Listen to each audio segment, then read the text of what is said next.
대학교에 들어가서 제일 잘한 일이 있다면 저는 예수전도단 동아리를 선택한 겁니다. 요즘 세대는 대학교 들어가서 선교단체 들어가는 게 앞으로 취업과 인생에 도움이 되지 않기 때문에 고민 많이 합니다. 그런데 저는 그때 그 대학교를 선택한 것만큼 이 선교단체 선택한 그 동아리를 선택한 것이 가장 큰 축복이라고 생각합니다. 왜냐하면 그곳에서 저는 예배를 배웠습니다. 그리고 공동체를 배웠습니다. 그리고 예수 잘 믿는 사람이 어떻게 살아야 하는지 배웠습니다. 특별히 매주 드리는 그 금요 예배라고요. 대학생들 예배가 있었는데 금요 모임에 그 받았던 은혜는 너무 컸습니다.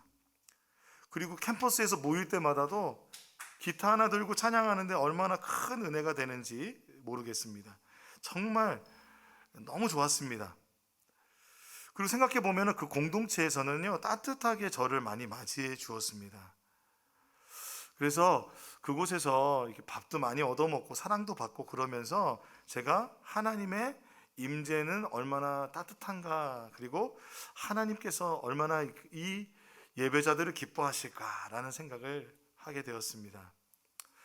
그러면서 그 예수전도단에서 하는 여러 가지 수련회와 세미나들에 참석하게 됐는데 그 중에 내적 치유 세미나에 참석하게 되었습니다.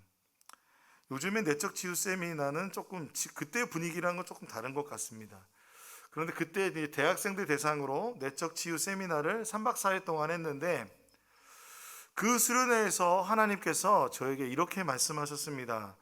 너는 wonderfully, fearfully 하게 태어났다. 무슨 말인가요? 그 당시 개역 한글에는 신묘막측하게 지음을 받았다.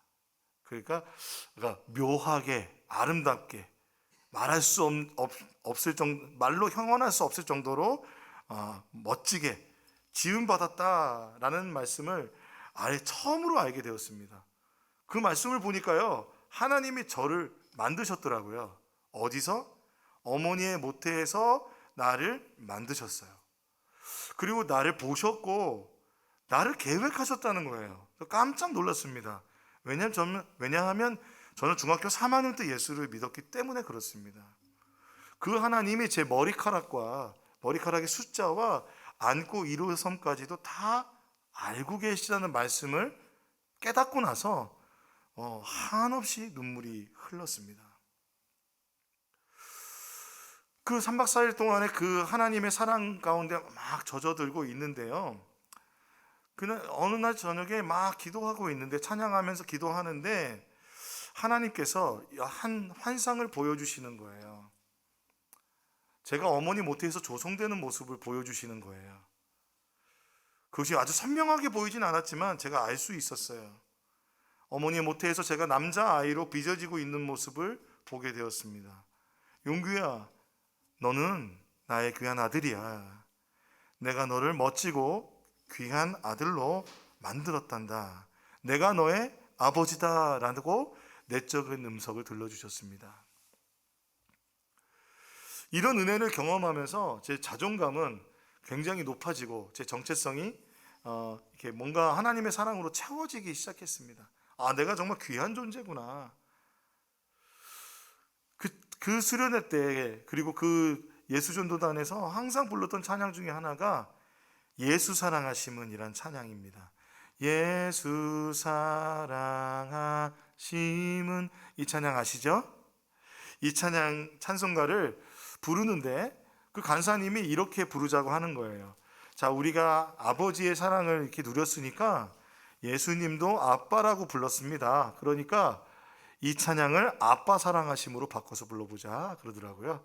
그래서 아빠 사랑하심은 찬양하는데 부르자마자 아빠 눈물이 막 나는 거예요. 그래서 부르면 부를수록 사랑에 막 잠기는 것 같았어요.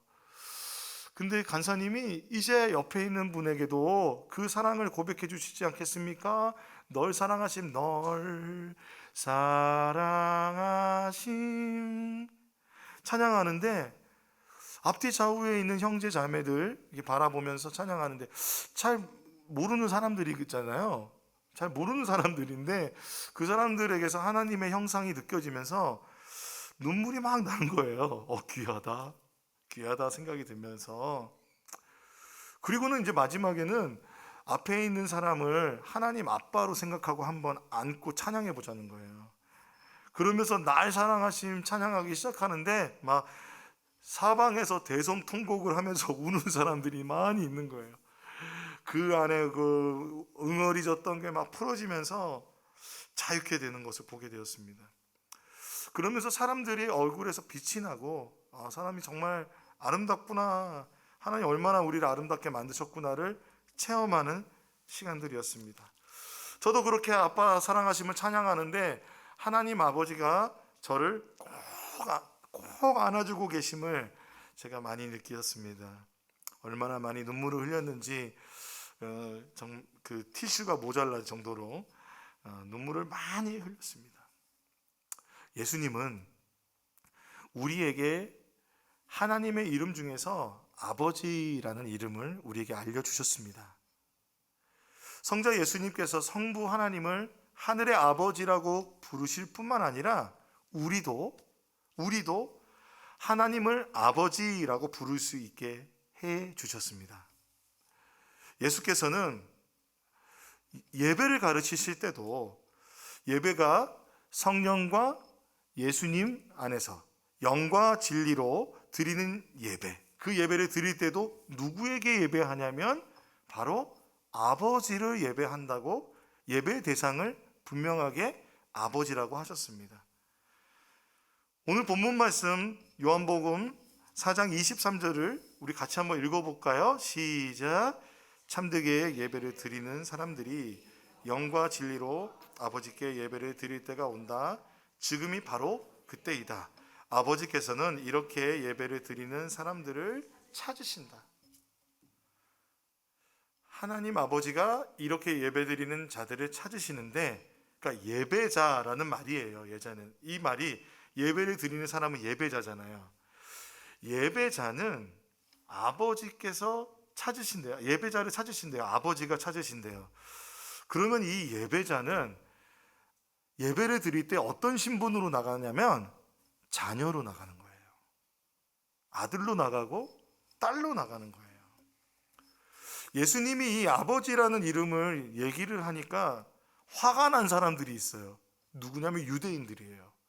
유대인들은요, 그 예수님을 십자가에 죽이기로 결정적인 계기가 두 가지인데, 하나는 야 성전 허물어라, 내가 사흘 만에 짓겠다. 그러니까 화가 났어요. 이 성전이 어떤 성전인데, 이거 지금 막 몇십 년 동안 짓고 있는 이 성전 어떻게 짓고 있는데 화가 났어요. 그런데 이 예수라는 사람이 나타나가지고 자꾸 아버지라고 그러는 거예요, 하나님을. 그때 당시에 유대인들은요, 이 여호와 하나님의 이름을 부르지도 못해서 아도나이, 나의 주님이라고 그 애매한 이름으로 불렀거든요.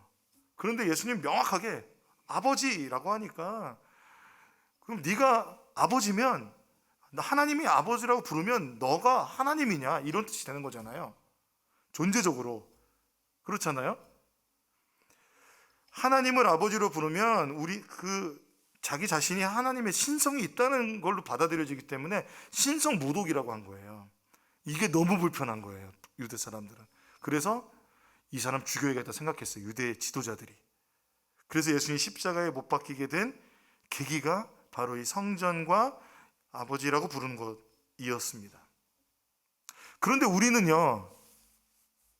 우리는 예수님을 메시아로 성자 하나님으로 받아들입니다. 유대인들은 근데 예수를 그리스도라고 받아들이지 못했기 때문에 그렇습니다. 근데 이 놀라운 고백을 누가 하냐면 그 승질급한 베드로가 합니다. 베드로가 이렇게 고백하죠. 주는 그리스도시요 살아계신 하나님의 아들이십니다. 이 놀라운 신앙의 고백을 합니다. 이 신앙 고백이, 그래서 예수님께서 뭐라고 말씀하십니까? 너의 고백 위에, 그 반석 위에 교회를 세워리라. 그러므로 교회는 주는 그리스도시요 살아계신 하나님의 아들이십니다 라는 이 신앙을 고백하는 자들의 모임이 교회입니다. 예수님은 이렇게 고백하는 우리들에게 하나님을 아버지라고 부를 수 있게 하셨습니다. 예수님만 하나님을 아버지라 부르는 게 아니라 예수 믿는 우리 모두 다 하나님의 자녀가 되는 그 특권, 그 권세를 받게 하셨습니다. 그러므로 예수를 믿으면 우리 모두 다 하나님을 아버지라고 부를 수 있습니다. 할렐루야. 우리 요한복음 1장 9절에서 13절 말씀입니다. 제가 12절과 13절만 제가 읽어드리겠습니다. 그러나 그를 맞아들인 사람들, 곧 그 이름을 믿는 사람들에게는 하나님의 자녀가 되는 특권을 주셨다. 이는 혈통에서나 육정에서나 사람의 뜻에서 나지 아니하고 하나님에게서 났다라고 합니다. 말씀이 육신이 되신 예수님의 이름을 믿는 사람들, 그들은 하나님의 자녀가 되는 특권을 가지게 됩니다. 그러니까 원래는 자녀가 아니었어요. 원래는 자녀가 아니었지만, 그래서 우리는 멸망의 자식이라고 죄인으로서 멸망의 자식들이었던 우리를 주님께서, 하나님께서 우리를 물과 성령으로 낳게 하셔서 하나님을 아버지로 부를 수 있게 해주셨습니다. 예수님을 보내주셔서 십자가에서 우리의 죄를 해결하시고 부활하시사 부활의 생명을 우리에게 주셔서 하나님을 아버지라고 부를 수 있게 해주셨습니다. 이게 복음입니다, 여러분. 복음이 뭐냐라고 했을 때 죄인된 내가 하나님 자녀된 게 복음입니다. 어려운 얘기가 아닙니다. 멸망의 자식인 우리가, 마귀의 자식인 우리가 하나님의 자녀, 하나님의 자식이 된 것입니다. 이것이 복음입니다. 자, 그렇다면은 성경에서는 아버지를 어떻게 표현할까요? 히브리어로는요 아브라고 하고요, 헬라어로는 파테르라고 하는데요, 꽤 많은 단어들이 나왔습니다. 꽤 많이 이 단어들이 성경에 등장합니다. 이것은 몇 가지로 추측해 볼 수 있는데, 첫 번째로는 그 당시, 그러니까 이스라엘 자체가, 그리고 그 고대 근동의 문화 자체가 아버지 중심이었다고 볼 수 있습니다. 또 하나는 이 아버지라는 말이 자주 나왔다는 것은 하나님께서 어떤 계획이 있으시다는 것입니다. 이 아버지를 계시하시는 이유가 있다는 것이죠. 그래서 이 아버지는 혈육관계의 아버지를 뜻합니다. 혈육관계의 아버지, 또한 때로는 그 집안의 할아버지나 조상을 뜻할 때가 있습니다. 그러면 성경을 읽을 때 때로 이 아버지라는 이름이 그 바로 위의 아버지가 아니라 할아버지를 뜻하는 경우도 있습니다. 그렇게 해석해야 되는 경우들이 있더라고요. 영적인 조상, 또는 이게 아버지는요, 그 이미지가 보호자, 강함, 왕, 지도자, 또는 이제 초대교회에서는 순교하신 순교자들을 아버지라고 불렀다고 합니다. 그런데 예수님은 우리에게 하나님을 계시해 주시고 하늘의 것을 말씀해 주시는 분이시잖아요. 근데 예수님께서 이 아버지라는 단어를 누구를 나타낼 때? 하나님을 나타낼 때 쓴 겁니다. 마태복음 6장 9절에 그러므로 너희는 이렇게 기도하여라. 하늘에 계신 우리 아버지 그 이름을 거룩하게 하여 주시며, 하늘에 계신 우리 아버지라고 부르라고 하셨습니다. 너희가 부를 하나님 아버지의 이름 중에 하나가 아버지라는 겁니다. 오늘 찬양하면서 아버지 많이 불렀죠. 오늘따라 왜 이렇게 아버지를 많이 부를까? 설교 때문에 그랬습니다. 그러므로 구약부터 쭉 내려오던 하나님이 임재하시던 성전을 예수님은 뭐라고 부르셨냐면 아버지의 집이라고 부르셨습니다. 누가복음 2장 49절에 예수가 부모에게 말하였다. 어찌하여 나를 찾으셨습니까? 내가 아버지의 집에 있어야 할 줄을 알지 못하셨습니까? 라고 말씀하셨습니다. 신약 시대에 예수님은 새로운 성전이 되어 주셨습니다. 그래서 예배는 이제 예수와 성령 안에서 아버지께 드리는 새로운 예배의 시대가 되었음을 요한복음을 통해서 우리는 알 수 있습니다. 그러므로 그 성전, 하나님의 임재가 있는 곳이 아버지의 집이라면은 예배는 아버지의 집에 가서 아버지께 드리는 예배라고 우리는 말할 수 있습니다. 예배학자들이요, 예배를 뭐라고 많이 얘기하냐면 하나님과 그 백성과의 만남이라고 많이 해요. 많이 얘기해요. 그것이 하나님의 계시와 우리들의 반응이라고도 하는데, 구체적으로 딱 얘기한다면 만남이에요. 아버지를 만나는 겁니다. 아버지의 집이라는 것은 예배를 통해서 아버지를 만나는 곳이라고 할 수 있겠습니다. 여러분, 아버지를 만나려면 아버지 집에 가야 되죠. 어머니를 만나려면 어머니 집에 가야 되죠. 그것과 마찬가지로 하나님을 만나러 할 때 우리가 이 성전의 예배당에 온다는 것은 아버지라는 이름을 부른다면 아버지의 집으로 오는 겁니다. 그런데 예수님을 통해서 이런 장소에 대한 것이, 모든 예배 형식에 대한 것들이 영과 진리를 제외하고는 초월이 됐죠. 그리고 성령이 내주하시는 성전된 우리가 어디서든 하나님을 예배할 수 있게 됐죠. 그러므로 아버지의 집은 정해져 있지가 않습니다. 주일과 일상의 모든 공간이 아버지의 집이 될 수 있는 것입니다. 그렇지만 우리가 시간과 공간의 한계 속에 살아가잖아요. 그렇기 때문에 우리는 어떤 특정한 시간과 공간에서 하나님을 예배해야 합니다. 무슨 말이냐면요, 늘 예배한다고 하면 예배를 안 할 수 있는 겁니다. 예배는 삶이다 라고 말할 때 예배는 삶이기 때문에 예배를 안 드리는 사람들이 있습니다.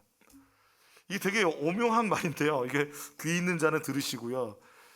삶이 예배라고 할 때는, 우리가 예배라고 할 때는 시간과 공간을 정해서 어떤 장소에 누구와 함께 아니면 나 홀로든지 그걸 정해야 합니다. 주일에는 예배당에 모이거나, 여러분 온라인 그 유튜브 앞에 모입니다. 그 유튜브 주소가 집이죠. 주소가 집이잖아요.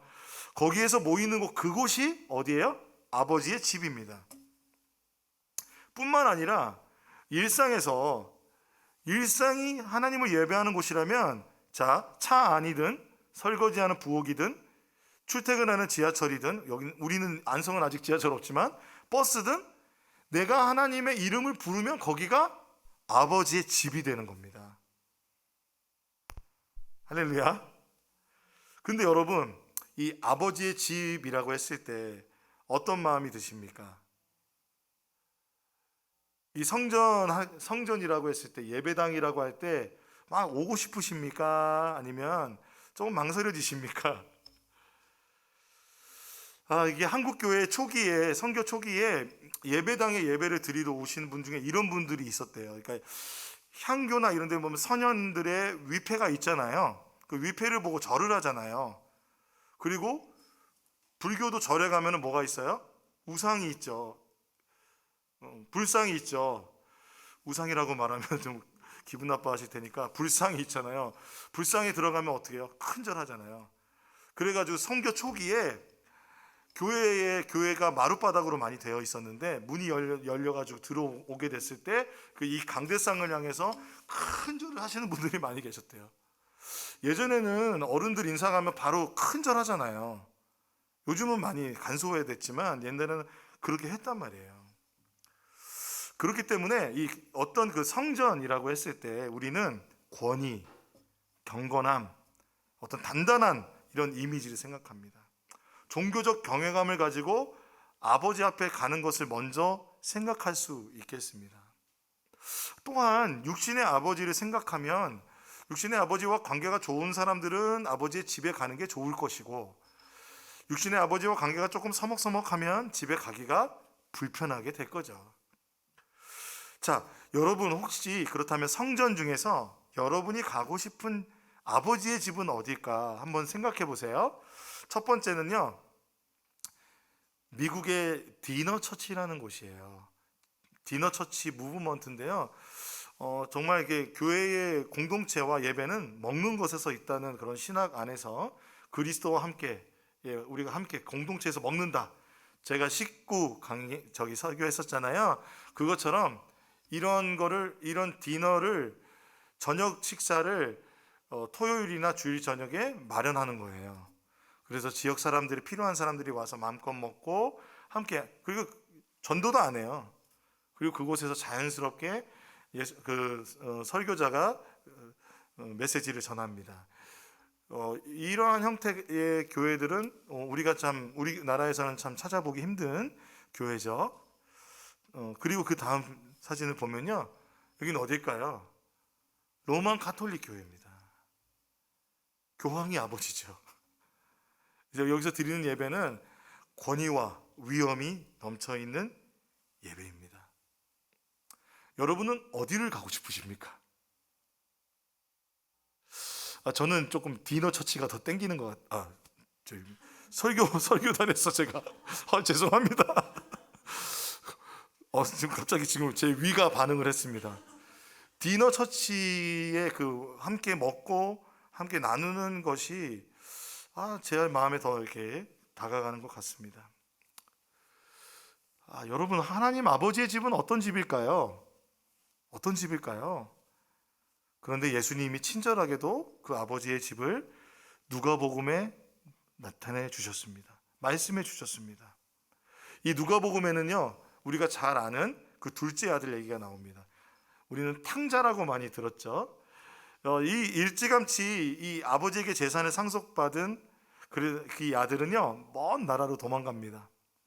그래서 아버지한테 상속받은 돈, 어렵지 않게 자기가 받은 돈이니까 다 막 멋대로 낭비해 버립니다. 사치스럽게 살고 무절제한 향락의 삶을 살다가 그걸 모두 다 탕진해 버립니다. 그 손에 돈이 하나도 없는 거예요. 근데 이거 이렇게 당해도 싼 사람이에요. 제가 욕이 나올 뻔했습니다. 이 아들 정말 불효자입니다. 왜 그러냐면요, 유대인들은요, 이 상속을 받는데 어떻게 상속을 받냐면 아버지가 죽기 직전에 상속을 받을 수 있었어요. 권리는 둘째 아들이 아버지의 재산의 3분의 1을 받는 게 아마 그 유대인들의 전통이었는데, 상속을 받을 수 있다는 건 알지만 그게 내 재산이 되려면 아버지가 돌아가시기 3개월 전에야 이게 법적인 효력이 생기는 거예요. 그게 도리인 거예요, 유대 사회에서. 근데 이 아들은 아버지한테 가서 어느 날 아버지 상속해 주세요, 그런 거예요. 얼마나 버릇이 없습니까? 불효자입니다. 말하자면 천륜을 어긴 겁니다. 아버지에게서 해서는 안 되는 얘기를 한 거죠. 그리고는 가지고 먼 지방에 가가지고요, 먼 나라에 가서요, 다 탕진해 버렸습니다. 이런 아들은 그때 당시 아마 돌로 쳐 죽여도 마땅했을 겁니다. 근데 이 아들이 돼지 먹는 쥐염 열매라는 게 있는데, 그 돼지 사료죠. 돼지 사료도 내가 좀 먹고 싶다 그러는데 그것조차도 먹을 수 없는 존재가 됐어요. 그 처참한 상황이 되니까 그때 아버지가 떠올랐어요. 누가복음 15장 17절에 보니까 그제서야 제정신이 들어서 이렇게 말하였다. 내 아버지는 그 많은 품꾼들에게는 먹을 것이 남아도는데 나는 여기서 굶어 죽는구나. 아버지의 집을 기억하게 냈습니다. 아버지의 집을 기억해냈습니다. 품꾼, 아버지와 상관없는 품꾼들도 먹을 것이 남아도는 아버지의 집, 그 풍성한 집을 생각해냈습니다. 아들로서 대접받지 못할지라도 그 품꾼처럼 살아도 아버지의 집이 좋겠다라고, 낫겠다고 생각이 든 거예요. 이 불효자가 잘한 게 한 가지가 있습니다. 뭐냐면 아버지께로 돌아가기로 마음먹은 겁니다. 여러분, 사람이 요거 하나만 잘해도 이쁨 받고 살 수 있어요. 돌이키는 거. 아내에게 사랑받습니다. 자녀들에게 사랑받고 예, 부모님들에게 사랑받을 수 있습니다. 친구들에게 사랑받을 수 있고요. 그가 돌이켜 일어나 아버지의 집으로 갑니다. 그의 마음은 무엇이었냐면 아들로서도 아니고 품꾼 하나로만 봐도 좋겠다. 그렇게 다짐을 하고 아버지께로 갑니다. 누가복음 말씀 우리 같이 한번 읽어볼까요? 18절입니다. 시작. 내가 일어나 아버지에게 돌아가서 이렇게 말씀드려야겠다. 아버지, 내가 하늘과 아버지 앞에 죄를 지었습니다. 나는 더 이상 아버지의 아들이라고 불릴 자격이 없으니 나를 품꾼의 아라로 삼아 주십시오. 이것이 회개입니다, 여러분. 아버지께로 돌아가는 것, 아버지의 집으로 가는 것, 그 발걸음, 그것을 결정하였습니다. 돌아가는 그에게 아버지는 그를 의외로 환대하고 맞아주며 섬김으로 그를 대합니다. 어떻게 맞이했는지 오늘 본문에 누가복음 15장 20절에 이렇게 되어 있습니다. 오늘 본문이 아니네요. 누가복음 15장 20절에 그가 아직도 먼 거리에 있는데 아버지가 그를 보고 측은히 여겨 달려가 그의 목을 껴안고 입을 맞추었다. 아직도 먼 거리에 있는데 아버지가 그 아들을 알아봅니다. 저기 내 아들이구나. 아들도 힘껏 달리고 아버지도 힘껏 달려와 그 불쌍한 아들의 목을 껴안고 입을 맞추며 아들을 환대하여 맞아 줍니다. 너무도 감격적인 장면입니다. 한 목사님이 이걸 이렇게 말씀하시더라고요. 유대사회 아까 말씀드렸죠. 이 불효자 천륜을 어긴 아들이기 때문에 그 입구에서 누구라도 유대 사람이 봐서 돌로 쳐서 죽이면 아무런 문제가 없었어요. 그렇다면 이 아버지의 마음은 뭘까요? 이 아들을 살려야 되잖아요. 달려가는 거예요. 다른 사람들이 보기 전에 달려가서 그 아들의 목을 안았다는 거는요, 그 다른 사람들이 보지 못하도록 이렇게 껴안았다는 거예요. 목으로 껴안고 그 아들을 보호했다는 겁니다. 얼마나 감격적인 장면입니까? 아버지, 우리의 아버지, 하나님께서 말씀하시는, 예수님이 보여주시는 이 아버지가 하나님 아버지이십니다. 그런데 이재철 목사님은요, 이 부분에 대해서 제가 이분의 말씀이 동의가 되는 게 있었어요. 뭐냐면 새가족반이라는 책에서 하나님을 어떻게 소개하냐면 하나님은 부성과 모성을 함께 지닌 분이시다 라고 하였습니다. 여러분, 진정한 강함은요 섬세함에서 나오잖아요. 올림픽에서 금메달 따는 사람들, 정말 잘하는 사람은 몸에 힘이 빠져 있는 사람입니다. 섬세한 기술을 섬세하고 부드럽게 모든 것을 할 수 있는 사람이 진정 강한 사람입니다. 그때 참된 강함이 나오듯이 하나님께서는요 그 부성과 함께 일반적인 아버지의 부성이 따라올 수 없는 어머니의 모성까지도 지닌 분이십니다. 그러니까 부성과 모성이 다르잖아요. 밤새 아이가 고열에 시달리면 엄마는 잠을 못 잡니다. 어머니는 잠을 못 잡니다. 그 아이의 침상에서 뜬 눈으로 밤을 새웁니다. 갓난아기가 울기 시작합니다. 막 울기 시작하는데 아버지는 알아듣지 못해요. 그런데 어머니는 그 아기의 배고픔과 불편함을 다 알아차립니다. 이 소리는 지금 얘가 배고픈 거야. 이 소리는 얘가 지금 불편한 거야. 기저귀를 갈아줘야 돼. 어느 날 철길에서 아이들이 열심히 놀고 있는데 그 아이들을 향하여 어떤 기차가 막 덮쳐올 때 그 죽음을 무릅쓰고라도 자기 생명과 아이의 생명을 바꾸는 것이 바로 어머니의 사랑, 어머니의 모성입니다. 하나님은 이 하나님의 사랑을 우리에게 말씀해 주십니다. 시편에 보면 이스라엘을 지키시는 분은 졸지도 않으시고 주무시지도 않으신답니다. 이사야서 말씀에 어머니가 어찌 제 젖먹이를 잊겠으며 제 태에서 낳은 아들을 어찌 긍휼히 여기지 않겠느냐.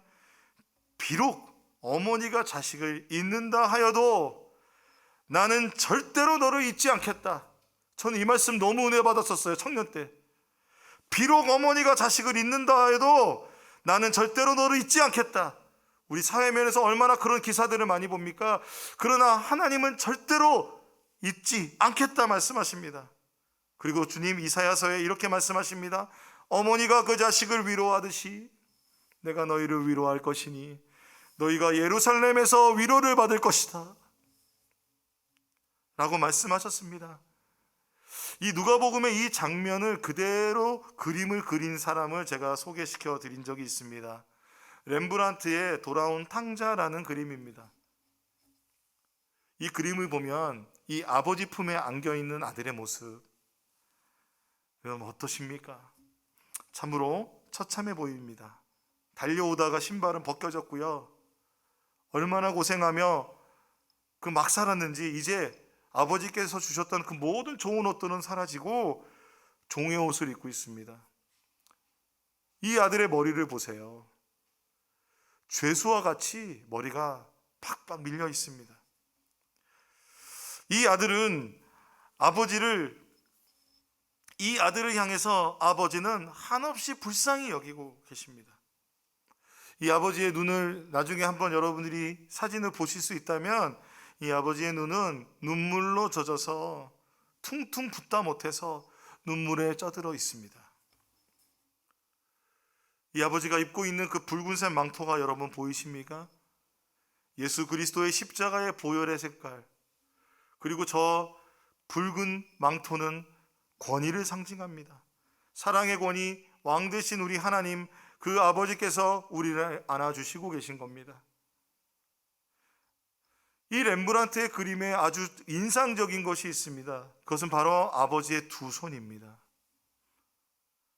렘브란트는 이 두 손을 다르게 그렸습니다. 여러분 느껴지십니까?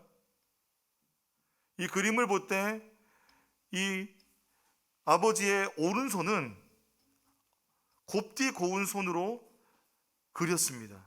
즉 어머니의 손입니다. 그러므로 하나님 아버지, 하나님의 모성을 상징하고 있다고 볼 수 있습니다. 그런데 여러분 왼손을 보세요. 왼손은 강한 남자의 손입니다. 그러므로 이것은 하나님의 부성, 아버지 되심, 위력과 보호하심을 상징하고 있다는 것입니다. 그러므로 여러분, 우리가 하나님을 예배하는 그 집, 아버지의 집을 어머니의 집으로도 얘기할 수 있는 것입니다. 다른 말로 하면 부모님의 집으로도 얘기할 수 있는 것입니다. 그러나 대표적으로 우리가 아버지의 집이라고 말할 때는 이 모든 것이 포함된 것을 의미합니다. 우리를 지으신 창조주 하나님, 우리에게 생명을 주시고 하나님의 형상을 주신 그 아버지를 우리는 예배합니다. 사랑하는 성도 여러분, 우리가 드리는 예배는 이 아버지의 집으로 돌아오는 것입니다. 우리가 예배를 드릴 때 오늘 찬양하였습니다. 또 일부 때는 예전 예배로 드리는데 그 안에는 참회의 기도 순서가 있습니다. 이 참회의 기도는 하나님 앞에서 사죄의 기쁨을 누리는 겁니다. 그리고 우리가 찬양하면서 주님 앞에 나아갈 때 하나님을 찬양하면서 세상 가운데서, 일상 가운데서 괴롭고 지쳤던 우리의 인생, 주님 안에서 위로받게 되는 겁니다. 주님이 우리를 그 팔로 안아주시는 것입니다. 오늘 본문 21절부터 24절의 말씀을 우리 같이 한번 읽어보지 않으시겠습니까? 같이 읽어보시겠습니다. 시작.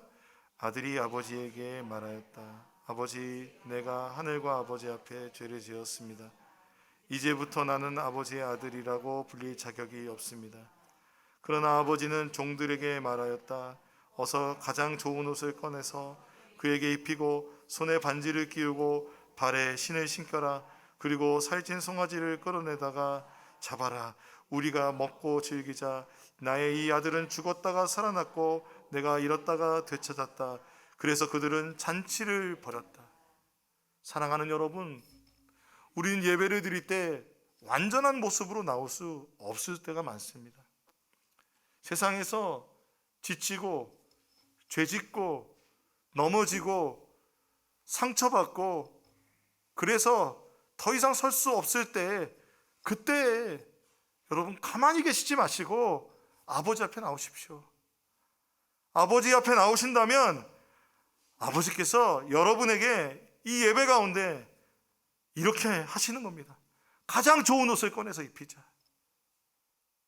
손에 반지를 끼우자. 그 발에 가장 좋은 신발을 신겨라. 제일 살찐 송아지를 끌어다가 잡아라. 우리가 먹고 즐기자. 이 아들은 죽었다 살아났고 내가 잃었다 되찾았다. 주님 말씀하여 주실 것입니다. 그러므로 예배는 구원받은 자녀들을 위한 축제입니다. 예배는 우리를 위한 하나님의 구원의 축제입니다. 예배는 하나님의 구원의 언약을 재확인하는 시간입니다. 우리가 하나님의 자녀됨을 재확인하여 하나님의 그 잔치 가운데 다시 주님이 주시는 옷으로 옷 입고 주님이 주시는 신발을 신고 주님 세상 가운데로 나아가는 새 힘을 얻는 것입니다. 자녀로서요. 할렐루야. 이 놀라운 특권을 누리는 우리들이 되기를 예수 그리스도 이름으로 축복합니다. 아멘. 아멘. 우리 옆에 있는 분에게 고백하시겠습니다. 당신은 하나님의 자녀입니다. 자, 이제 구체적으로 당신은 하나님의 귀한 아들입니다. 아름다운 딸입니다.